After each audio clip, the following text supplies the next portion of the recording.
Welcome to the Finding Gravitas podcast, brought to you by Gravitas Detroit. Looking to become a more authentic leader? Finding Gravitas is the podcast for you. Gravitas is the ultimate leadership quality that draws people in. It's an irresistible force encompassing all the traits of authentic leadership. Join your podcast host, Jan Griffiths, that passionate, rebellious farmer's daughter from Wales, entrepreneur, leadership coach, keynote speaker, one of the top 100 leading women in the automotive industry, as she interviews some of the finest leadership minds in the quest for gravitas. Today's episode is a special episode. It's devoted to the subject of leading through a crisis. We are indeed in a major crisis globally.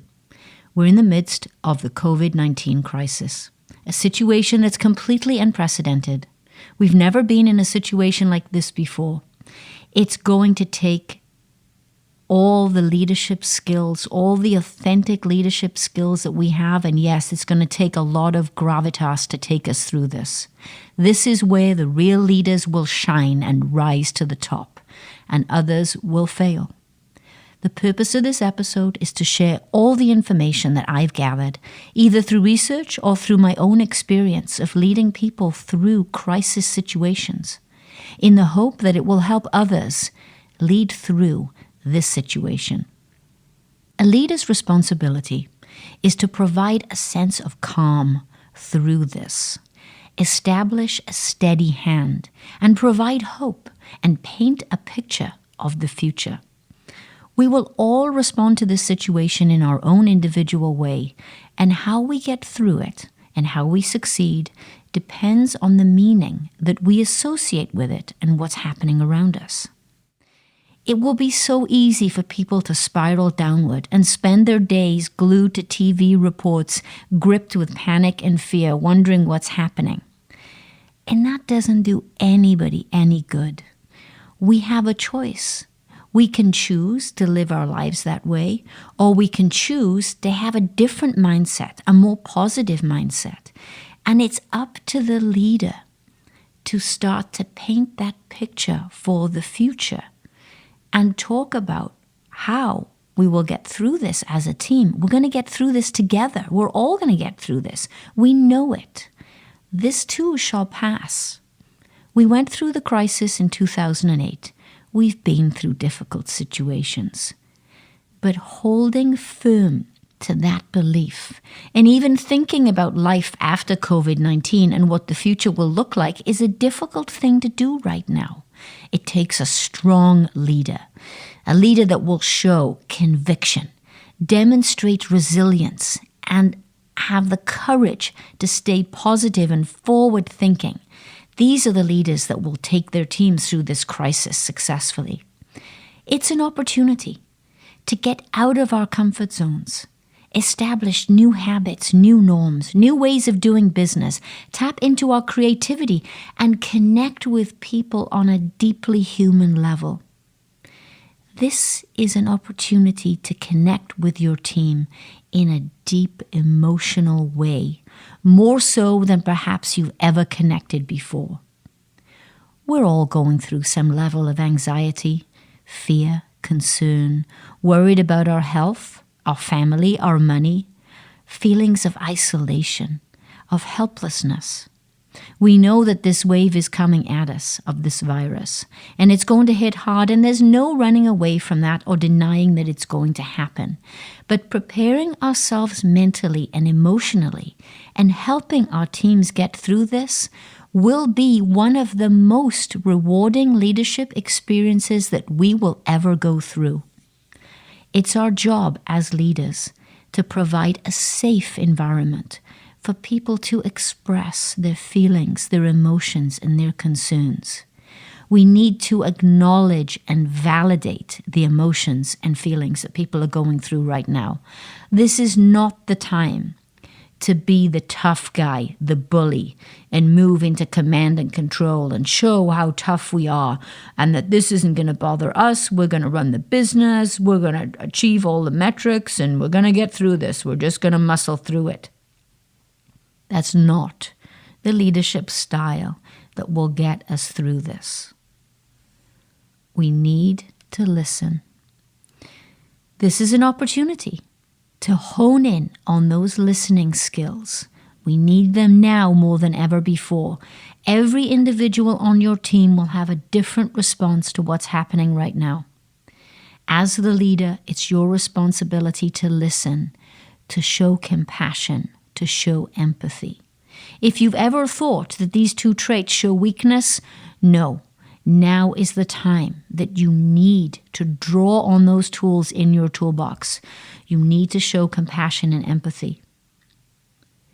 The first step for a leader in this crisis is to talk about the situation. Don't shy away from it, and provide meaning and explain the meaning of what's happening around us, and paint that picture to show that people have the right perspective. Give them hope.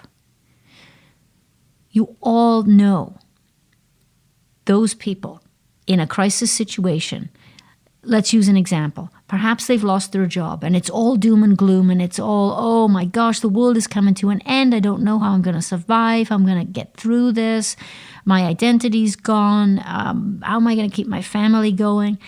Yet in the exact same situation, you all know those people that will view it differently.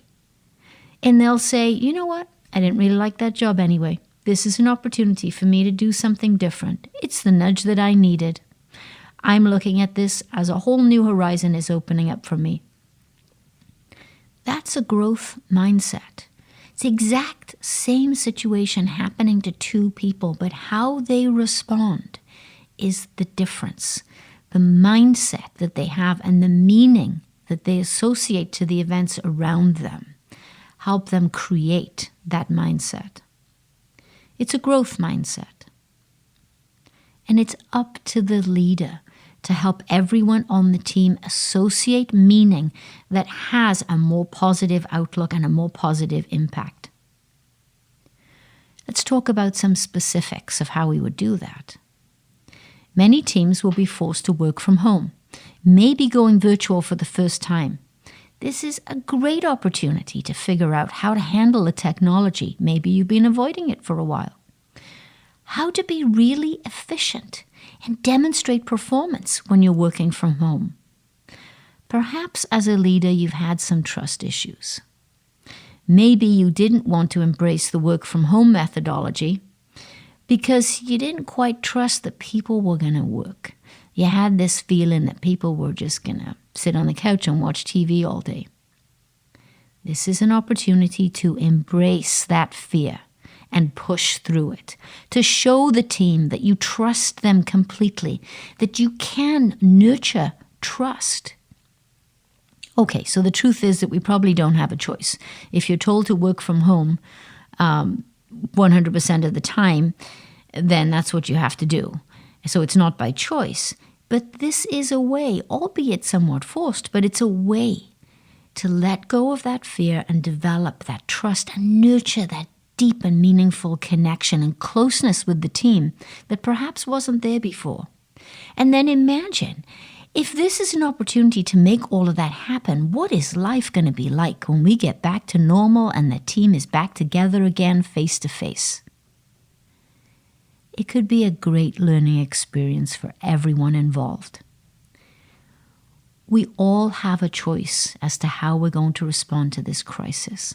It's up to the leader to influence and to connect with the team members to help them make the right choice and to keep this team together. Not only will it impact the team and the business, but it will impact their families. It's an awesome responsibility that we have as leaders to touch the lives of others. This is the time to step up and lead with all the qualities and traits of authentic leadership that we have, and to lead with gravitas like never before. Let's talk about the reality now of leading a team in a virtual environment. We already talked about painting the picture and getting people into the right mindset and talking about meaning. really understanding and talking about after the crisis has subsided and everything is back to normal, what's life going to look like?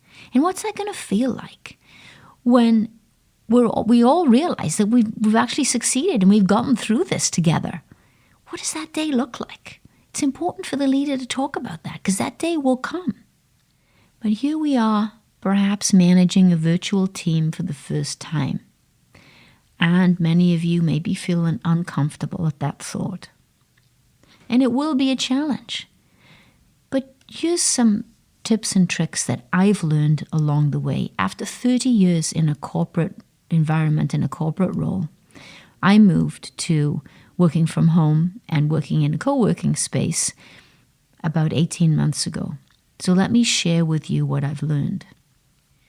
When you first work from home, you can experience some confusion.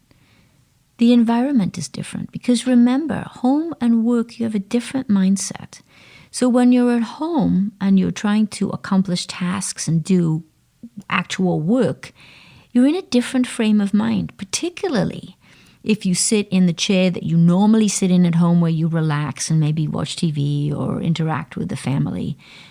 And all of this can really mess up your mindset and your ability to get that sense of accomplishment and feeling that you're really doing something.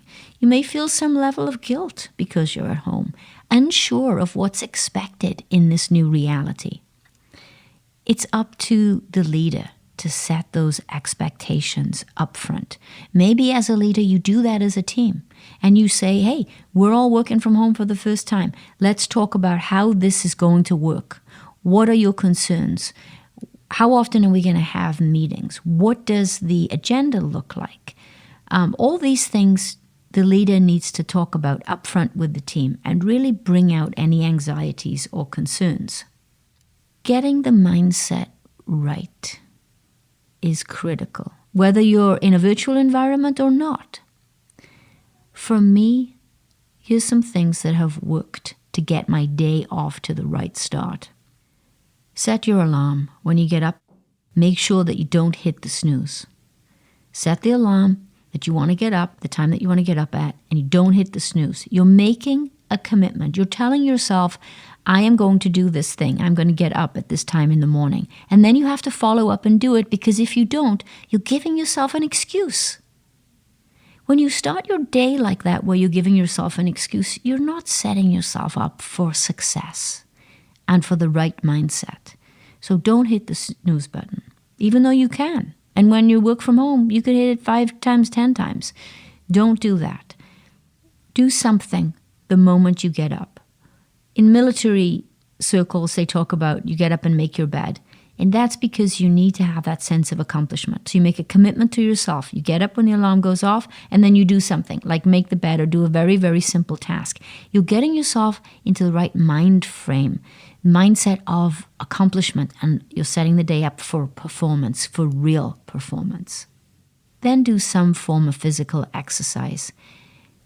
We need to get the blood flowing in the morning. There's so many health advantages, both in terms of your physical health and mental health.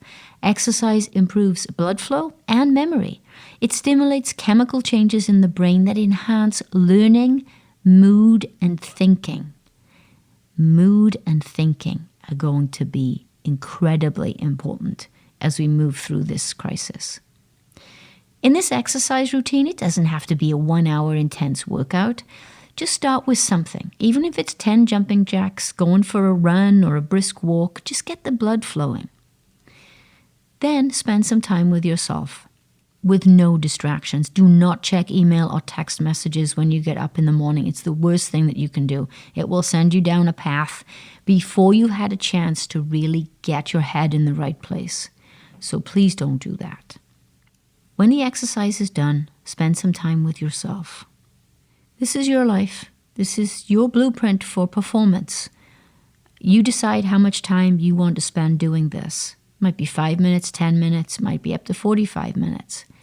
And start thinking about a few things that you're grateful for. Look around you.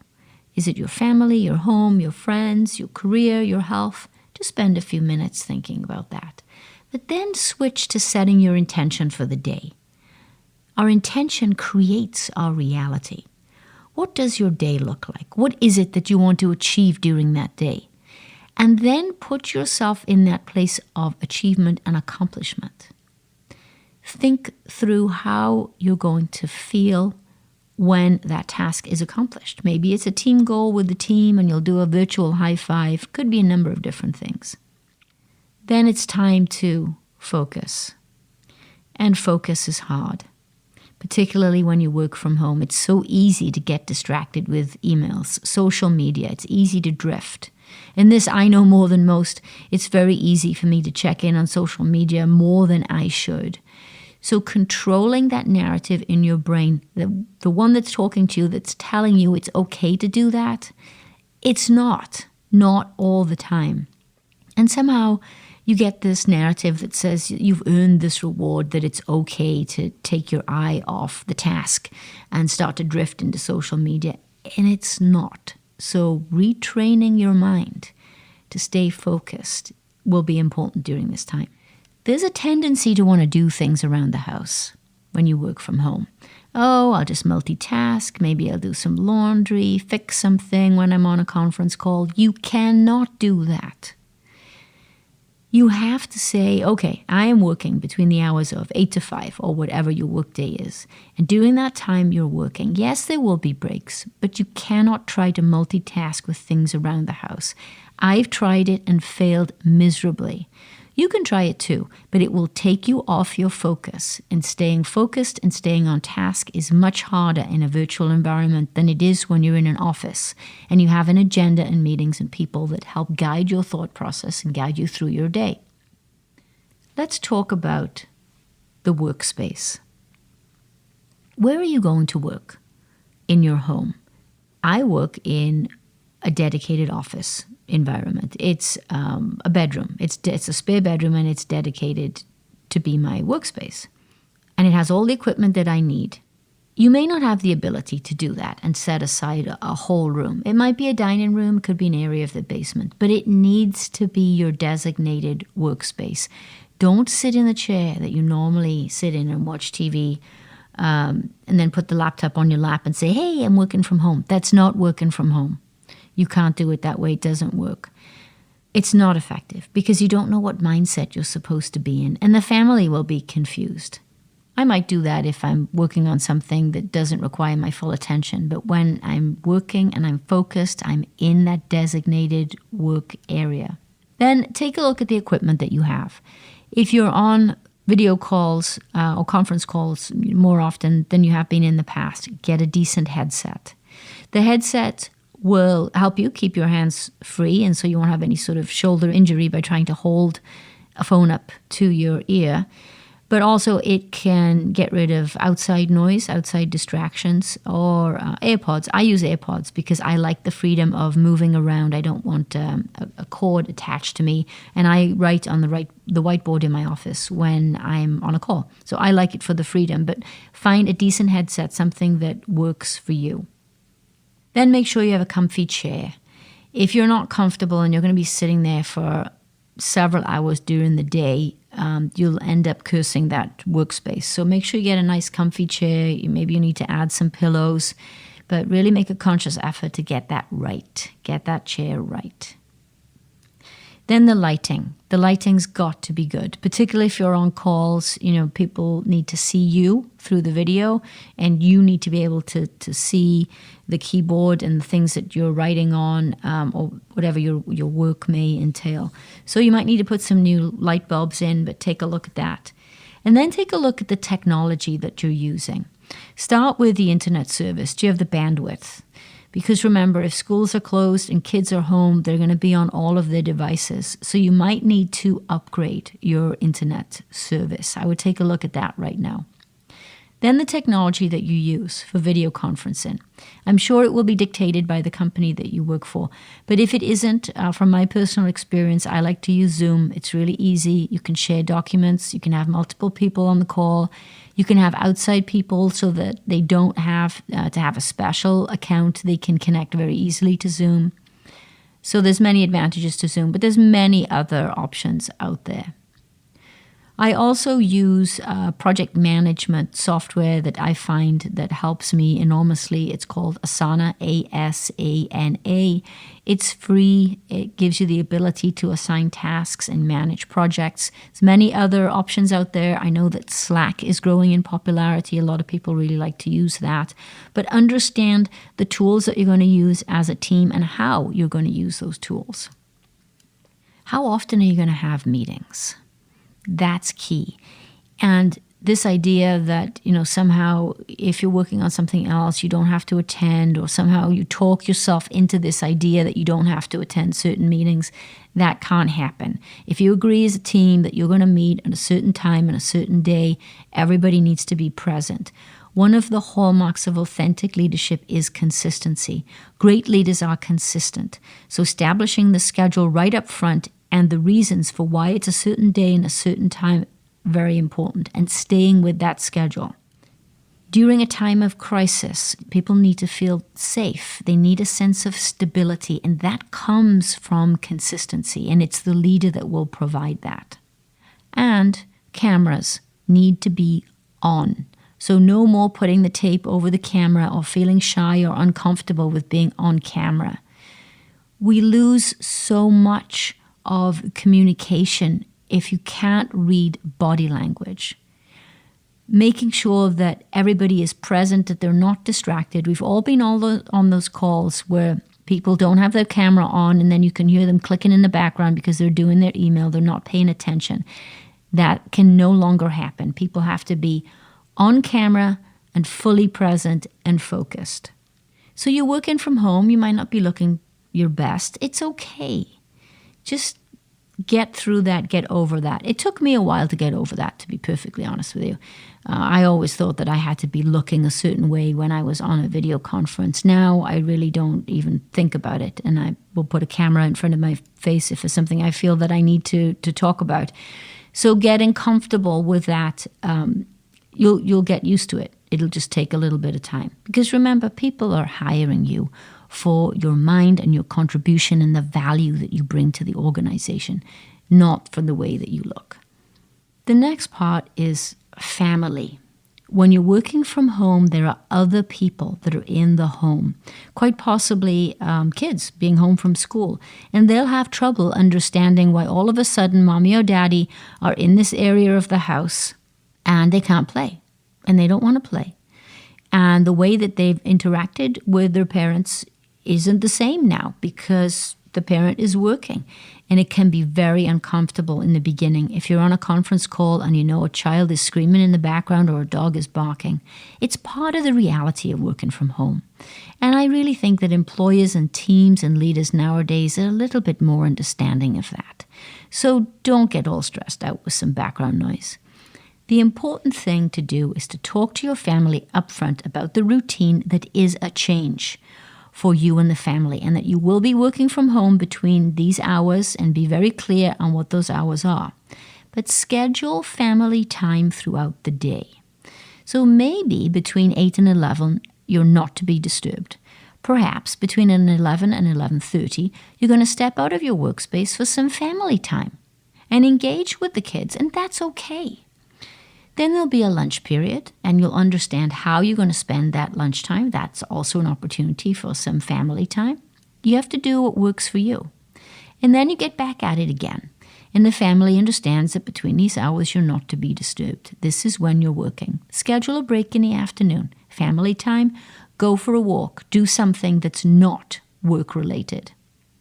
Make sure at the end of the day is scheduled, that you know that at 5 or 6 or whatever time it is that you want to end your day, that's it.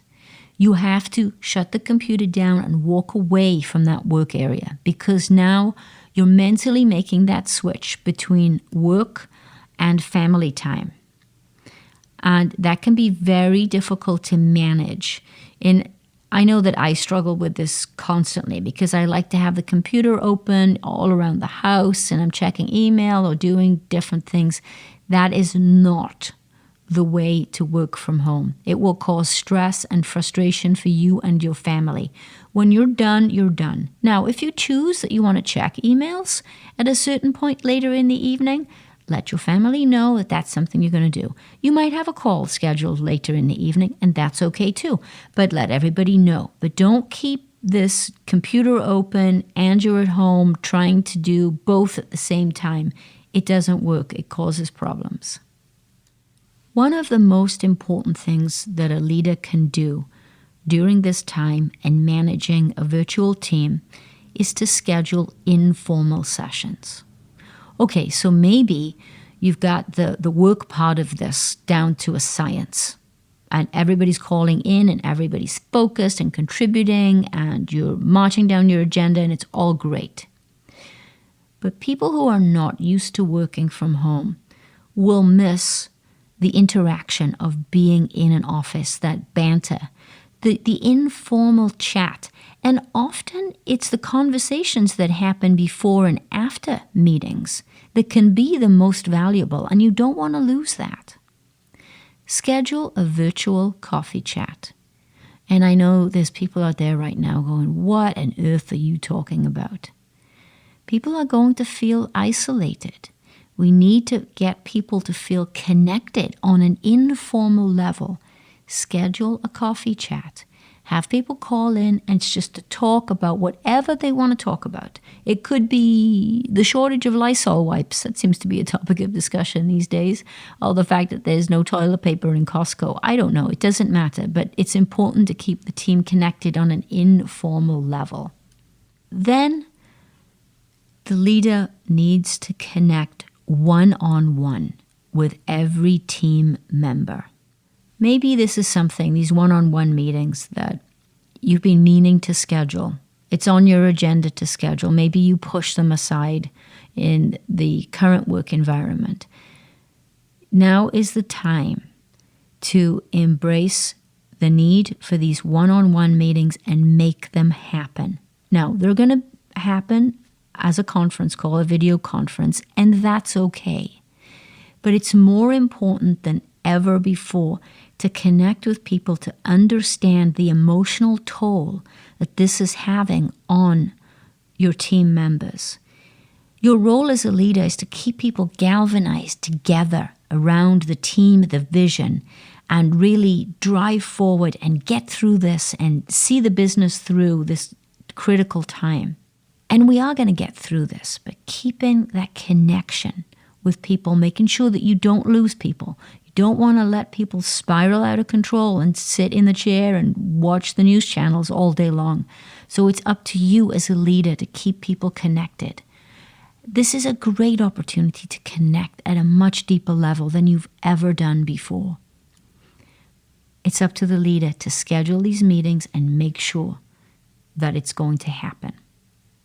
This is a difficult time. We all know it.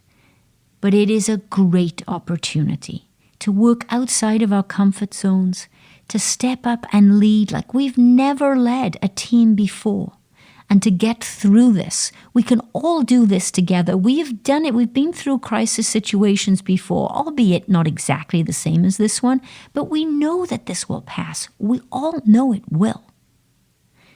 So be that leader with gravitas. Your time is now. I will be here to support you in any way that I can. Email me, call me, get a hold of me, whatever I can do to help. I'm in it to support you. We've got this. If you enjoyed listening to this podcast and you found something of value that will help you on your quest for your gravitas, then please share with your friends and colleagues and subscribe. Visit us at gravitasdetroit.com to find out more.